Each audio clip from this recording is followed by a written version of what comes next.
Tu veux comprendre comment Samsung est devenu un géant mondial de la technologie, et quels défis il doit relever pour conserver son avance. Dans cette vidéo, on va décortiquer son analyse SWOT 2025, forces, faiblesses, opportunités et menaces. À la fin, tu auras une vision claire de la stratégie de Samsung et de ses leviers pour l'avenir. Les forces de Samsung. Première force, une aire esperluette ample, puissante qui alimente des innovations constantes. C'est ce qui lui a permis de devenir leader mondial des smartphones. Deuxième force, une qualité reconnue de ses produits électroniques, qu'il s'agisse de téléviseurs, électroménagers ou composants.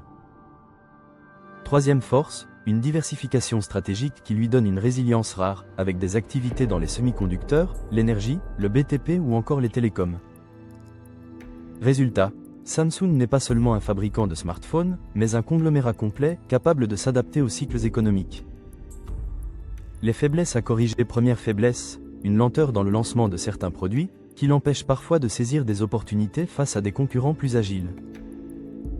Deuxième faiblesse, une forte dépendance aux cycles économiques mondiaux, avec des ventes qui fluctuent selon la conjoncture.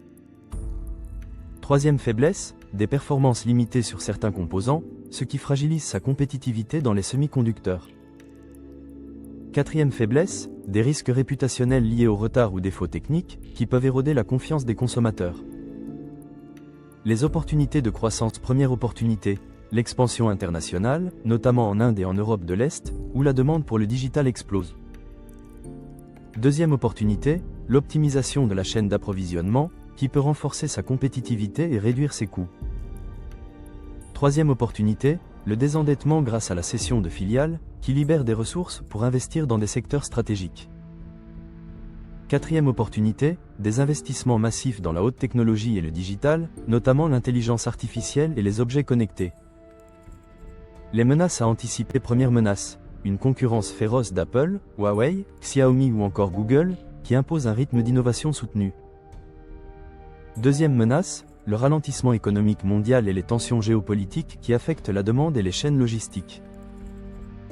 Troisième menace, des risques liés à la propriété intellectuelle, avec des litiges fréquents sur les brevets.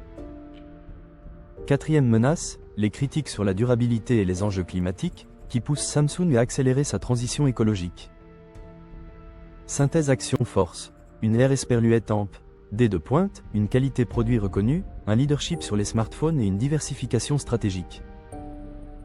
Faiblesse, lenteur d'exécution, demande instable, composants parfois limités et risques réputationnels. Opportunité, expansion géographique, optimisation logistique, désendettement et investissement technologique. Menace, concurrence agressive, contexte économique incertain, litiges juridiques et critiques environnementales. En résumé, Samsung doit continuer à capitaliser sur sa puissance en aire esperluette ample, et sa diversification, tout en corrigeant ses lenteurs et en renforçant sa durabilité.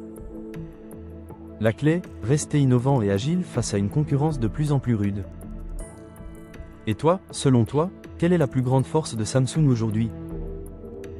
Dis-le-moi en commentaire. Abonne-toi et télécharge mon e-book de révision complet pour accéder à toutes les analyses SWOT stratégiques que tu dois connaître pour réussir ton BTS Assurance.